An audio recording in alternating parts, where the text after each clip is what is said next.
Welcome to the IME Community Podcast, where self-love is your superpower to achieve your weight and life goals and make your mark in the world. Your host is Dr. Karla, activist, MD.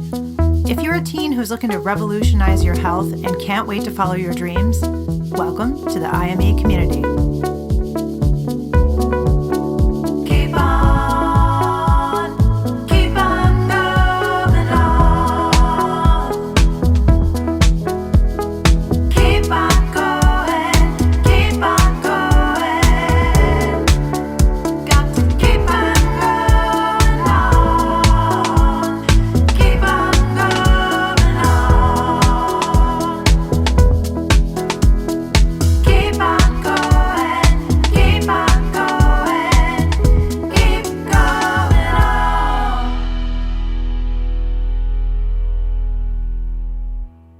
Karla, and I am so excited today because I'm talking to parents, also teens, but Gen X parents. I'm one, and here's a song for us. And I'm living in a material world because I am a material girl. I used to be a huge fan of Madonna's. I still am. Okay, so last week I got to do some life coaching for parents of teens at my church. I go to a church called First Plymouth in Lincoln, Nebraska, but I just want you to know, like, my faith, my spirituality is important, but I'm here to support everybody, okay? And, you know, I don't care what you believe. I just care about you, okay? And I don't care about your goals. What about your dreams? That's what I want to know. Let's get physical. No, let's not do that song. That's another 80s song. Ooh, that one's super cheesy. Anyway, I'm excited to share with you all some of the things that were really helpful. So I coached the parents on Thoughts Anyone. So I did my first Coach You course that if you join the IME member community, which I hope you will, because if you're a teen 12 to 18 and you want to co-create a body positive community in a body negative world with me, and a parent of a teen who's maybe struggling with their weight, their body image, wants to reach their health goals, but also not even focus on goals, but just chase their dreams and just get out of all the crap, permanently cancel diet culture and find self-love superpower and just get on with your life and get support from other teens and an expert activist MD like me who's gone through all this, because I don't coach on anything that I haven't been through too, then you'll want to join IME Community. So go to my website, imecommunity.com, go to the Join the Community. I have been doing so much amazing work. Shout out to Scott Robnett, SDR Productions, who's my website manager, and he's an SEO, that search engine optimization guru. So we're really finding out that what's really resonating, you look at all these Google Analytics, it's a true science, and it's awesome, nerdy and techie stuff, but it's like so cool that this helpful message of self-love superpower, self-worth, self-discovery, self-love, it's hitting, it's resonating. People are looking it up, they're landing on the IME community website. It's awesome. So it's so cool. It's a totally different way to think about reaching your health goals and canceling diet culture and finding self-love superpower and getting out of perfectionism and all the things that keep us from just having fun, you know, because let's have fun. So anyway, so I coach the parents on Thoughts Anyone, and so it's our thoughts that create our feelings. We think that it's circumstances, situations in life, and we need to change those up, take action, or change the way that other people behave or what comes out of their mouth when we really have no control over that and we don't cause it. And, you know, that's neutral, and things that are out of our control and our facts we think are in our control. And if we could, you know, change them up and convince them to act in a different way, then we wouldn't have to feel a certain way. If our weight was a certain way, our body was a certain way, and we believe in diet culture and what they tell us, then we would feel a certain way. But it's really our thoughts. Thoughts are a rainbow. Let me get my thought rainbow, okay? You guys know thought rainbow. Okay, so thoughts are like a rainbow. They just come and go. We have tens of thousands of pre-programmed thoughts in our brains that come up, where they're sometimes wacky, silly, weird, mean. But you are not your thoughts. You are not your higher thinking self. You are your conscious self. You are a beautiful spiritual soul being with purpose, and That's it. So you're not all the thoughts that come and go. Now, the problem is we stay attached to them because we're not even aware, and then they create the feelings, and our feelings drive our actions, our inactions, and our actions get a result. So we talked when I was life coaching the parents of teens a lot about like story versus facts. So our minds tell us a story, right? Our minds just have a lot going on up there. My mind does a lot, which I'm like, ooh, this is awesome. And then I'm like, wait, it's not so fun to have a snow globe mind sometimes. It can be a little exhausting. But anyway, so we talked about how, and I gave an example of like a teen going to school and getting a tardy and the story that maybe they hear. And it's like I wrote a paragraph like, OMG, I was late to school again. I got another tardy. I got up at 7:45 because I hit the snooze a million times. My mom's so annoying. She told me to get up so many times. If she hadn't done that, I would have gotten up on my own. I ended up getting to school at 8:05 because nobody knows how to drive. All the idiots at this school don't know how to park. They take up like 2 parking spaces. I had to park in a spot that was so far away. I don't even know if it's a spot, but my piece of crap car, if it gets towed, I don't really care. Okay. There's a lot going on in there. There's a lot of drama. And so then you go to school and you're already kind of like revved up in a cruddy mind space and in a blamey, victimy space, not taking responsibility and probably going to get the same result because you're blaming everyone else and you're just believing the story that's in your mind. So then the next slide on my PowerPoint presentation to parents of teens was, what's the facts? Like, let's separate the story versus the facts. This is a really great thing for you to do every day. If you want to do like a little thought download, I do this sometimes when I have a lot going on in my brain, is just write for a few minutes and then you can highlight what are actual things that I can prove. So in that case, with that situation, that teen getting to school late, was the facts were woke up at 7:45, hit the snooze, and got to school at 8:05. And that's kind of it. That's kind of it. And so the parents were like, I hear that every day. I have so many thoughts swarming. So what can I do? And so we talked about like just kind of the awareness of, well, what's really true out of all that? And just understanding like if you keep kind of believing that or keep having that same like story and stay stuck in it, you're going to keep getting the same results. And let your teen, and if you're a teen listening, let you kind of own it. And if you're a parent who's like, I keep calling my kid in tardy and I don't feel good about it, and I take away these things if they're tardy again and they don't seem to be motivated with the consequences that I'm giving them. You can't make your teen care about something they don't care about. So you get to decide like which swords you want to die on. Like choose your battles, like what is important to you, and just also think like as a parent, like what story do you have going in your mind about your teen? And so anyway, we did a lot of amazing coaching, and then I was like, as things are happening around the world, which we've been experiencing a lot the last couple years, and with the pandemic and all the things that happen, climate change and all the political divisiveness and the racism and all of the horrible things that are happening, things that have been happening for a really long time that we have needed to address that we haven't, and coming to terms with how we've contributed to those. Then what happened was Russia invaded Ukraine, and when I did my talk, I said, us Gen X parents are hyper competitive, overachieving, kind of keep everything on the external diet culture believing parents. And so we're great parents. We love our kids beyond measure. We love. We're really open about that. And but we have been raised in that, and we have perpetuated that kind of hyper competitiveness, that external, a little bit of that living in a material world, and I am a material girl. And we parent a lot from fear and lack.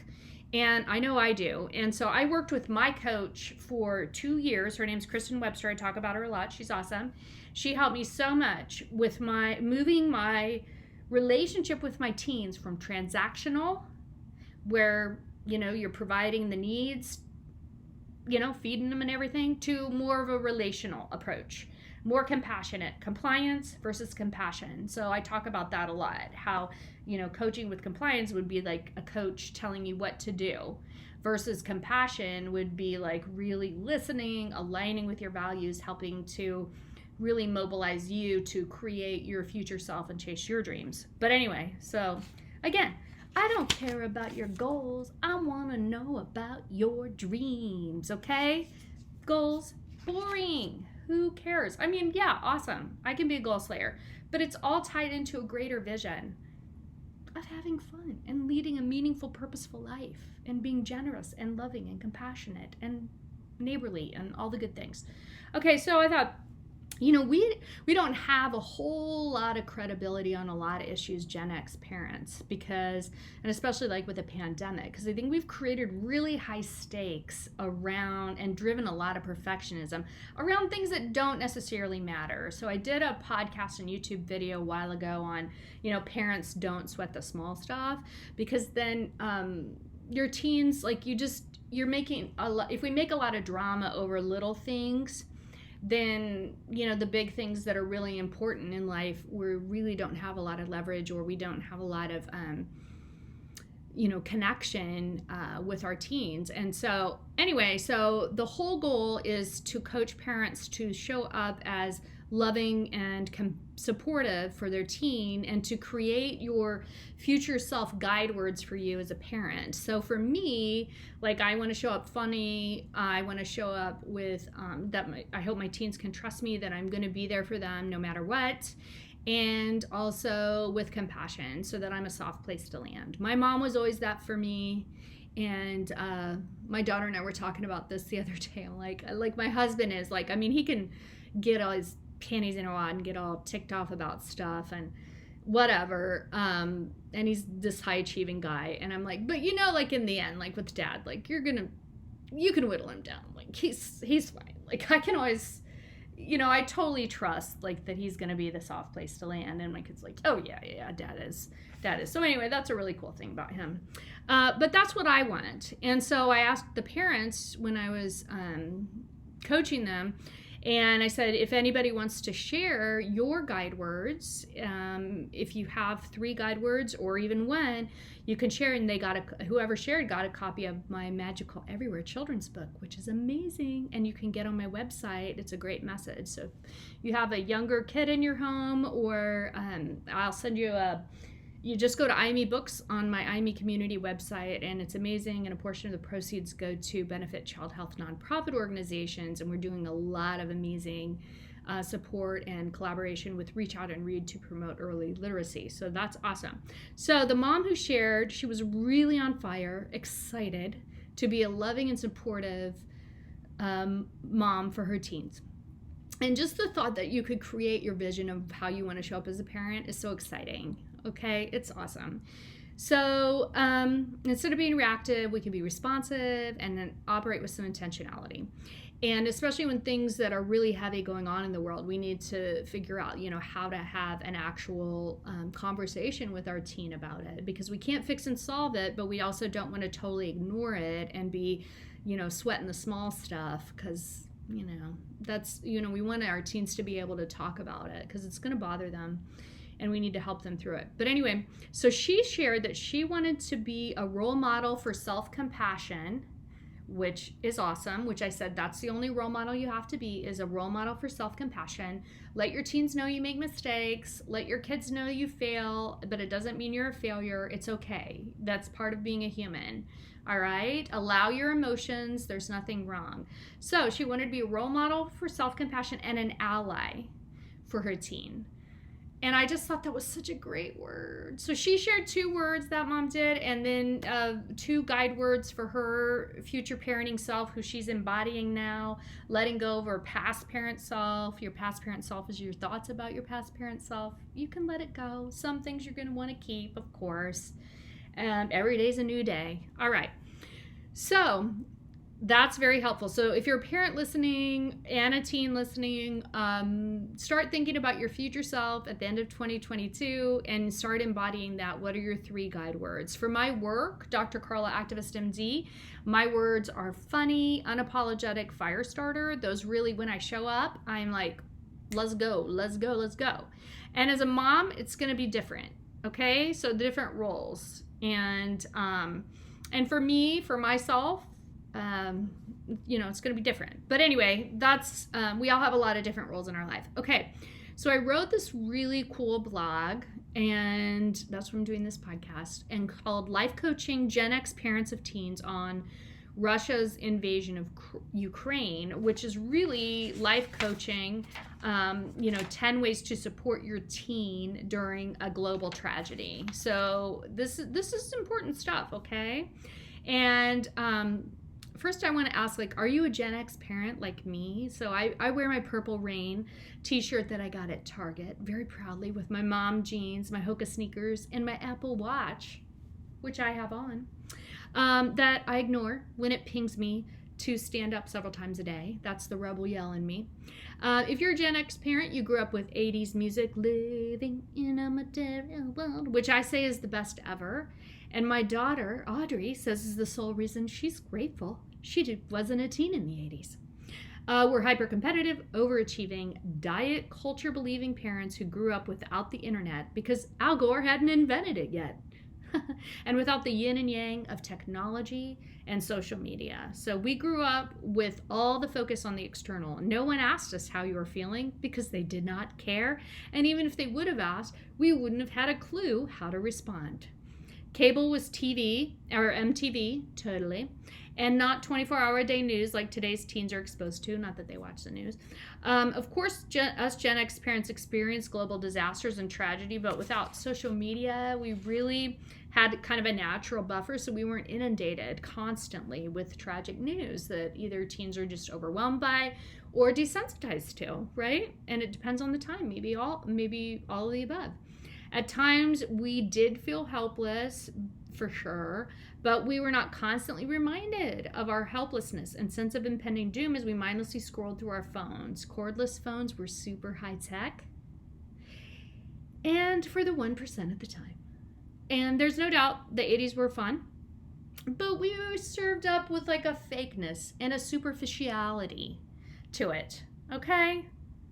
And kind of like a side order, a tasty pre-supersize McDonald's French fries. Okay, so the American Academy of Pediatrics had a news release recently highlighting a study that showed that pre-pandemic, about 21% of teens experienced a major depressive episode, and 9% of children and adolescents experienced anxiety even before the stress of the COVID-19 pandemic wreaked havoc on their lives. And there was a new study out of the CDC, published in the Morbidity Mortality Weekly Report that took an in-depth look at mental health of children and adolescents from 2013 to 2019. So again, pre-pandemic. And they looked at data from 9 federal surveillance systems, so different surveys that they do, and found that among youths aged 3 to 17 years old, 10% of children and adolescents had received mental health treatment in the year before the survey, probably needed more. 10% had ADHD, 9% had anxiety problems, 9% had experienced behavioral conduct problems, 8% had taken medication for mental health problems in the previous year, 4% had experienced depression, and 2% met the autism spectrum disorder case definition.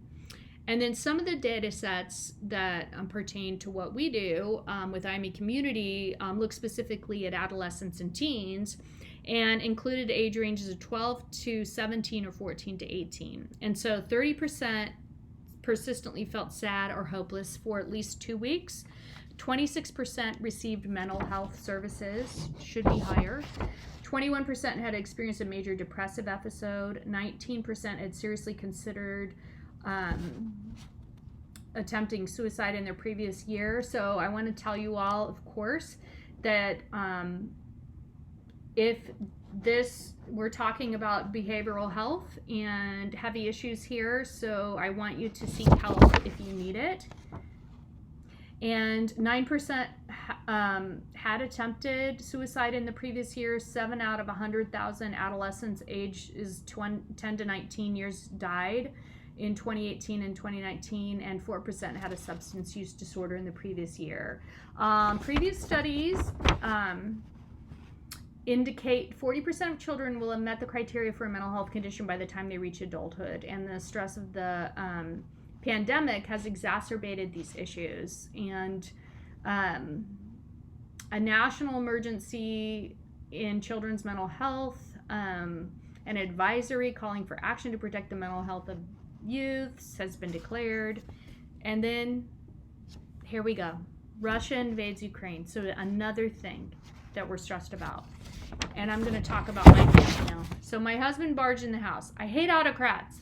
Why do people have such an affinity for autocrats? Did you talk about Russia and Ukraine today at school? I asked my senior and my freshman. Yes, they responded, and then we left it at that. We have strong opinions and conversations in our house. Maybe you do too. But never once did my husband or I ask our teens or ourselves, how are you feeling today? Russia invading Ukraine is big news, and I've been thinking about you and wanting to check in to see how you are feeling. Never once did it even dawn on us. If I asked this, my teens might literally put down their phones, look at each other, and agree on something for once. Who is this woman in our kitchen who looks just like our mom? So with all of today's tragedies, it can be really overwhelming, bringing up legitimate question. Is it even possible for Gen X parents to actually help our teens process global tragedies? And like I said before, us Gen X parents may be short on introspection, but love our children beyond measure. And I guess those cheesy 80s love songs must have struck a chord with our parenting. So here are the 10 ways that I suggest you support your teen if you're a parent listening during a global tragedy. Discuss issues by asking, how are you feeling, to let your teen know you care about them and how they are processing the news. Number 2, don't try to fix or solve or invalidate your teen's feelings by saying things like, it's okay. Instead, just listen, listen, listen. Get comfortable with leaving the conversation with, it's terrible, it's so tragic, it's horrible. You can't fix or solve these things. It's okay to leave it at that. Global issues are constantly evolving and changing. It's not a one and done conversation. There's no finish line. Be open to having ongoing conversations with your teen on the same issues. Support your teen to practice intentional self-care. See the IME Community Top 10 Self-Care Tips for Teens. Recognize you don't cause or control suffering for you, for your teen, or for the world. You are part of a common humanity of joys, of suffering, and so is your teen. Decide how you want to show up for your teen and where you want to put your attentional focus. All of life is a duality. That means it's like a mix of good and bad. And it's okay to have a mix of emotions, but try to stay out of black and white thinking, okay? Let your teen know, like, it's okay for them to go out and have fun with their friends and also care deeply about global issues at the same time. Don't shame your teen if your teen copes with emotions like stress by buffering with food, sleep, or social media. Let's not shame our teens. We're here to role model self-compassion. This is a hard time. I want you to stay in your lane, okay? I have to practice this every day with intention. I'm not a perfect parent. That's why I can coach you on this, okay? Stay in your lane. How are you working it out for yourself? Check in internally with yourself and ask, how am I feeling? So, you may be I figure out where I'm going to make a donation, how I'm going to post about it on social media, what I'm going to follow. I'm on TikTok, so I do edit a post. And so anyway, that's important for you to figure it out for yourself too. Decide which experts you're going to learn from and what news outlets you want to follow. You want to maybe minimize your inputs. None is okay too, of course. It's fine. Monitor your inputs and your outputs on social media. Consider a social media cleanse. We all know we're not going to change the world here. Okay.